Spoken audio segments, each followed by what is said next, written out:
नमस्कार विद्यार्थी मित्रांनो, मी संतोष गोटेवर आपलं स्वागत करीत आहे विद्या कोचिंग क्लासेसमध्ये. आज आपण 2025 साली झालेला पेपर काय करणार आहोत, इंग्लिश या विषयाचे प्रश्न आपण डिटेलमध्ये पाहू. त्याचे उत्तर काय होते. चला, सुरुवातीचा प्रश्न आहे. Choose the correct passive construction of the given sentence. Chef use these machines to mix the ingredient. तर याचं उत्तर आहे आपल्याला इथं. याचं उत्तर आहे पर्याय क्रमांक 2 आहे. These machines are used by chefs to mix the ingredients. त्याच्यानंतर दुसरा प्रश्न आहे. Choose the word opposite in meaning to the given word. तर अपोजिट पाहिजे आपल्याला. फ्रेजाईलचा अपोजिट आहे आपल्याला word robust. Choose the misspelled. इथे मिसस्पेल्ड आपल्याला पाहायचे होतं, तर इथे एक्सप्लेनेशन हे मिसस्पेल्ड आहे, म्हणजे चुकीचं आहे.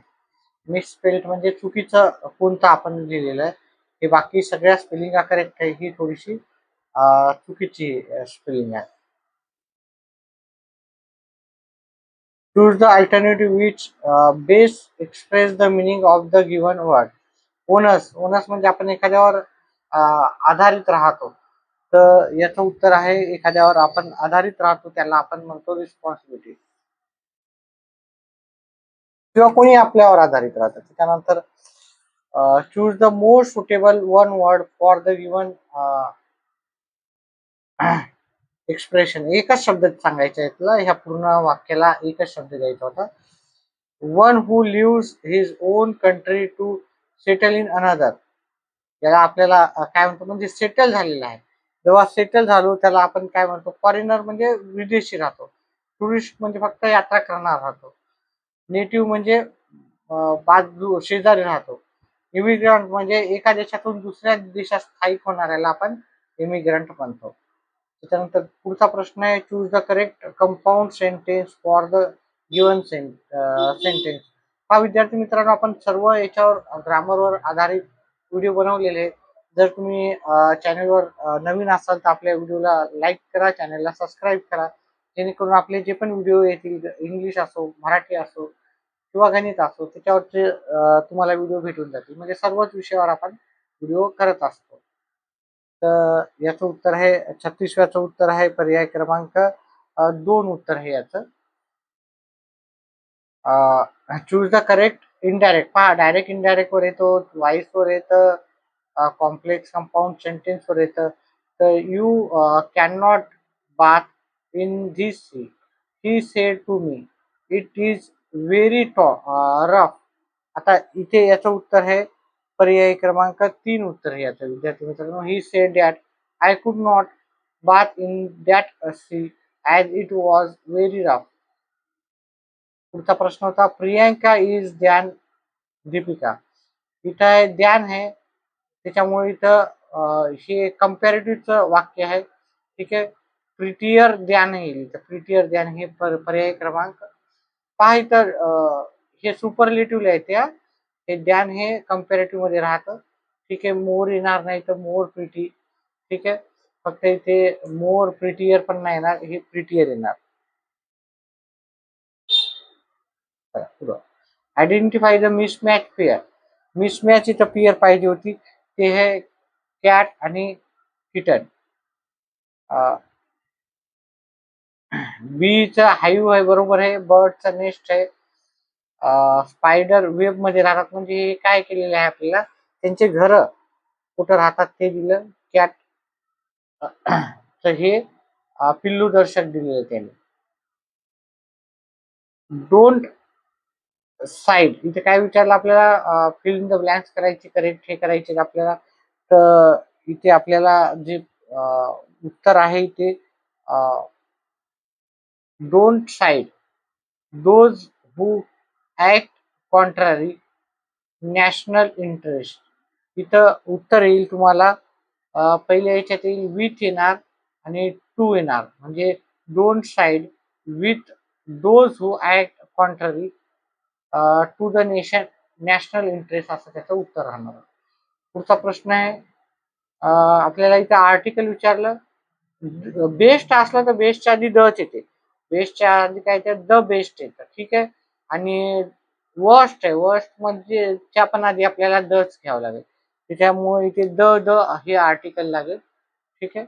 पुढचं आपण पाहू. याच्यावर आधारित मी सांगितल्याप्रमाणे व्हिडिओ आपले प्रत्येक टॉपिकवर राहतात. तुम्ही आपले व्हिडिओ पाहत जा, व्हिडिओ चॅनलला सबस्क्राईब करा आणि मेंबरशिप घ्या. मेंबरशिप वाल्यांना आपले सर्व व्हिडिओ भेटतात. मेंबरशिप फीस आपली 100 रुपयापेक्षा कमी आहे. Identify the tense of the given sentence. आपल्याला टेन्स ओळखायचा आहे, ठीक आहे. आता हे कंटिन्युअस टेन्स नाही आहे विद्यार्थी मित्रांनो, कारण इथं आयएनजी प्रत्यय नाही, म्हणजे हे कंटिन्युअस टेन्स नसणार आहे. आता हे सिंपल पास्ट आहे का पास्ट परफेक्ट आहे? आता परफेक्ट टेन्स असतो तेव्हा हॅव हॅज हॅड येते, हॅव हॅज हॅड नाही आहे, त्याच्यामुळे हे आहे सिंपल पास्ट टेन्स, ठीक आहे. याचं उत्तर सिंपल पास्ट टेन्स आहे. पहा थोडं ग्रामर अतिशय सोपं आहे. आयएनजी असलं असतं म्हणजे कंटिन्युअस, आयएनजी नाहीच आहे त्याच्यामुळे कंटिन्युअस नाही आहे, ठीक आहे. कंटिन्युअस टेन्स मध्ये आयएनजी असतं, परफेक्ट टेन्स मध्ये हॅव हॅज हॅड राहतं, ठीक आहे. ह्या गोष्टी छोट्या छोट्या लक्षात ठेवल्या नक्कीच तुम्हाला उत्तर येते. त्याच्यानंतर पुढचा आहे choose the correct alternative to fill in the blanks. During the earthquake building collapse like a pack of card येईल, ठीक आहे. नॉर्मल जर तुम्ही वाचन रीडिंग असेल तर तुम्हाला सहज येईल की पॅक ऑफ कार्ड है ना, एखादा बिल्डिंग पडते तर पॅक ऑफ कार्ड सारखे. Identify the part of speech of the underline word. Part of speech ओळखायचा आहे आपल्याला.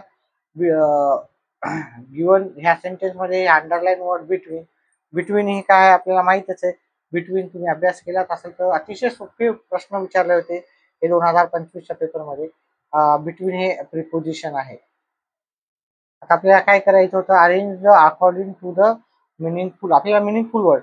आता तुम्ही काय केलं असतं पहा, इथं हे याच्यापासून हे 3 म्हणजे हा शब्द पहिला घेतला, हा नंबर 2 ला घेतला, अशा शब्द जर तुम्ही तयार केले 4 याचे, तर तुम्हाला हे सहज भेटेल की बाबा हा जर आपण घेतला पर्याय म्हणजे 6व्या नंबरचा आहे आपल्याला पी, त्याच्यानंतर 5व्या नंबरचा आहे आर, त्याच्यानंतर चौथ्या नंबरचा आहे ई, चौथ्या नंबरच्या नंतर तिसऱ्या नंबरचा होता वाय व्ही आर. हे प्रेयर असा शब्द तयार होतो. प्रेयर म्हणजे प्रार्थना. तर तुम्ही याच्या प्रत्येकाचे आपल्याला शब्द तयार करायचे होते, उत्तर तुम्हाला ऑटोमॅटिकल असतं. आता मी इथे उतारा दिलेला आहे, उतार्यावर आधारित मी प्रश्न करणार नाही, त्याच्यावर तुम्हाला चांगला सराव करावा लागणार आहे, ठीक आहे. तर आपण पुढचा प्रश्न पाहू. Identify the mood that underline model auxiliary shows in the given sentence. Must का आहे? मस्ट हे ऑब्लिगेशन आहे, ठीक आहे. परमिशनला आपण मे लावतो, पॉसिबिलिटीला कॅन लावतो, ठीक आहे ना, कॅन कुड लावतो. ॲबिलिटीला आपण ॲबिलिटीला काय घेतो,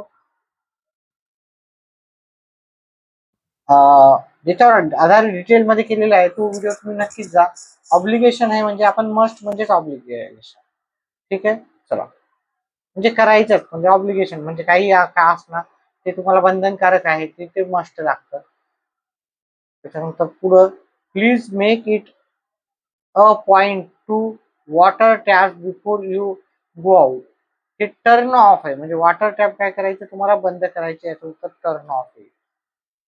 त्याच्यानंतर पुढचा आहे name the underline cause in the given sentence. Cause आपल्याला विचारलं, पहा when you finish your work म्हणजे हे काय आहे, वेळेचा वेळ दाखवतो इथे, ठीक आहे. तुझं काम कम्प्लीट केल्याच्या नंतर मग हे जे उत्तर झालेलं आहे ते उत्तर आहे आपल्याला ॲडवर्ब क्लॉज ऑफ टाइमचं आहे. ॲडवर्ब क्लॉज ऑफ टाइम आहे आपल्याला हे, कारण हे वेळेसंबंधित दिलेलं आहे. त्याच्यानंतर पुढचा प्रश्न आहे आपल्याला choose the correct W S type question, ठीक आहे. W S type question the Italian. Let's go to the Italian restaurant म्हणजे आपल्याला काय की आपण जाऊ तर इटालियन रेस्टॉरंटला, तर मग आपण कुठे जाऊ, ओके. आता इथे पहा इथे थोडा कन्फ्युजन होण्यासारखं आहे, ठीक आहे. कुठे जाऊ, विच रेस्टॉरंट पण येऊ शकतं आणि वेअर शॉल वी गो. तर मला वाटते, ठीक आहे, तर इथे पर्याय क्रमांक 2चं उत्तर करेक्ट आहे. ठीक आहे. आपण कोणत्या रेस्टॉरंटला जायला हवं आज आपल्याला इथे पाहिजे होतं, तर इथे दोघांमध्ये कन्फ्युजन व्हेअर व्हेअर आहे ना, कुठे जाऊ आपण. ठीक आहे, इथं रेस्टॉरंट नाव दिलेलं असल्यामुळे इथं विच रेस्टॉरंट. आता पहा 1 मिलियन. आता आपल्याला 1 मिलियन कसं लिहितात मी सांगतो तुम्हाला. आता ही 1 मिलियन आपण इंडियन नाही आहे, हे अमेरिकन लँग्वेज याच्यामध्ये आपण लिहितो. ठीक आहे. तिथं पहा हे झाले 1000, हे 4000 झाले हे ना. आपल्याला 40,000 लिहायचे तर आपण असं लिहितो, इथपर्यंत ठीक आहे सगळं. तिथे आता आपल्याला आता आपल्या भाषेमध्ये हे 3,20,000 झाले, पण तिथे 3,20,000 न म्हणता याला 324,000 म्हणतात तिकडे. ठीक आहे, आपण काय म्हणतो, हे आपल्या इकडे लाख झाले, लक्ष झाले. पण इकडे तिकडे विदेशामध्ये म्हणजे अमेरिकन याच्यामध्ये हे 324,000 झाले, 324,000.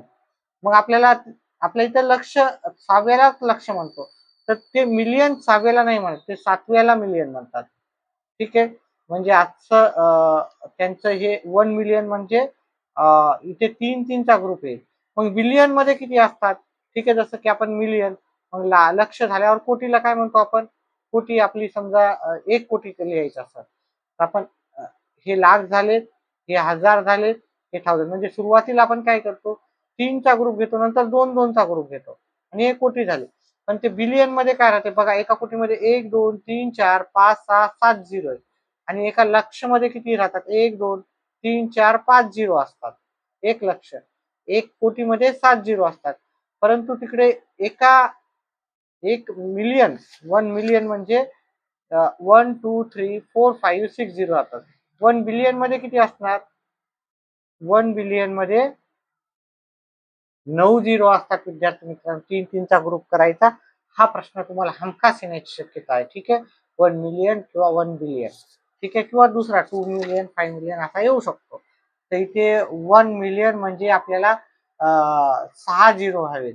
इथे 1 2 3 4 आहे, इथे 1 2 3 4 5 आहे, इथं 1 2 3 4 5 6 7 आहे, इथे 1 2 3 4 5 6 झिरो म्हणजे पर्याय क्रमांक 4चं उत्तर आहे. त्यानंतर पुढचा प्रश्न आहे, choose the alternative which best express the meaning of the following underline in the given sentence. म्हणजे अंडरलाईन केला त्याचा आपल्याला अर्थ सांगायचा. The term was greeted by deafening applause from the audience. तर याचं उत्तर आहे आपल्याला जे सांगते अप्लाउड व्हेरी लाऊड, असं त्याचं उत्तर येते. ठीक आहे, डिफेंडिंग म्हणजे व्हेरी लाऊड. ठीक आहे, म्हणजे आपण खूप मोठ्या याच्यानं आपल्याला काय करायचं ते सांगायचं आहे. अरेंज पहा जंबल हे 10वीच्या सिलेबसमध्ये व्यवस्थित याचा अभ्यास आहे. याच्यावर आधारित तुम्ही जर प्रश्न केले तर त्याच्यावर आधारित जो प्रश्न आहे तो तुम्हाला त्याचं उत्तर नक्कीच येईल. आता इथं पहिला सेंटेन्स, दुसरा सेंटेन्स, तिसरा सेंटेन्स, चौथा सेंटेन्स काय यायला हवं? तर इथे जे सेंटेन्स यायला हवं ते आहे आपल्याला RPSQ. म्हणजे पहिलं सेंटेन्स आर वालं, autumn is a season when warm summer temperature gradually decreases to be cold winter, असं त्यांना त्याचं उत्तर होतं. त्यामुळे याचं उत्तर आहे पर्याय क्रमांक 4. त्याच्यानंतर choose the alternative which is opposite in meaning to the word underline in the given sentence. तर इथे such comparison in poetry are useful. ठीक आहे, तर इथं त्याचं उत्तर आहे युजफुल. याचं काय विचारलं त्यांनी? अपोजिट विचारलेला आहे. अपोजिट म्हणजे विरुद्धार्थी शब्द. युजफुलचं युजलेस, युजलेस म्हणजे युजफुल म्हणजे महत्वपूर्ण आहे, आणि युजलेस म्हणजे त्याचा काही वापर नाही. पुढचा प्रश्न आहे, identify the part of sentence has in error. तर इथे जी एरर आहे, आपल्याला ह्या 4 वाक्य दिलेले आहेत, त्याच्यामध्ये एरर आपल्याला बी वाक्यामध्ये येऊन जाते. Has the larger circulation. Okay, इथं आपल्याला चूक आढळून येते. नंतर शेवटचा आपण इंग्लिशचा प्रश्न होता, choose the correctly spelled word. तर ड्युरेशन डॅमेज एम ए पाहिजे होतं. इलेक्ट्रिसिटी इथं सी पाहिजे होतं. इकॉनॉमिकल इथं ए पाहिजे होतं. म्हणजे हे तिन्ही चुकीचे आहेत. ड्युरेशन हे करेक्ट आहे. ठीक आहे. तर अशा प्रकारे आपलं इंग्लिशचं झालेलं आहे. व्हिडिओ आवडला तर व्हिडिओला लाईक करा, चॅनलला सबस्क्राईब करा. व्हिडिओ पाहिल्याबद्दल धन्यवाद. आपला दिवस शुभ राहो.